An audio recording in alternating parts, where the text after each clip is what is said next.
সাইদ্দিন ফারেজ আলীও খাগড়াছড়ি জেলা শহরের গিরিফুল এলাহাতুন অপহৃত চট্টগ্রাম বিশ্ববিদ্যালয়ের ফার্স্ট শিক্ষার্থীর কোনো খোঁজ নেওয়া পায়। তারারে উদ্ধারে গত 4 দিন ধরে জেলা শহরের গিরিফুল, শিব মন্দির, রাবার বাগান সহ প্রত্যন্ত বিভিন্ন এলাকায় পুলিশ সেনাবাহিনীর যৌথ দল অভিযান পরিচালনা করছে। শুক্রবার সকালতুন যৌথ বাহিনীর বিপুল সংখ্যক সদস্য জেলা শহরের ফানখাইয়াপাড়া, মধুপুর, এফিবিএন, তেঁতুলতলা, ফেরাসরা লাহাত বিভিন্ন লোকগুলি বাসাবাড়ি এবং সম্ভাব্য স্থানান্তর অভিযান পরিচালনা করে।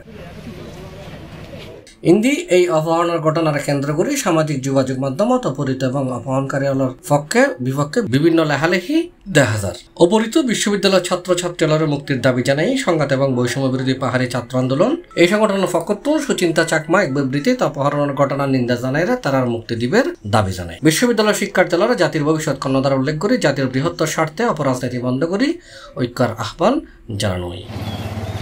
খাগড়াছড়ি পুলিশের পক্ষতুন জানানো হয় যৌথ বাহিনীর অভিযান চলের সর্বশক্তি দিয়ে তথ্য প্রযুক্তি ব্যবহার করে তারার অবস্থান শনাক্ত এবং তারার উদ্ধার করিবার চেষ্টা করি তার যৌথ বাহিনী।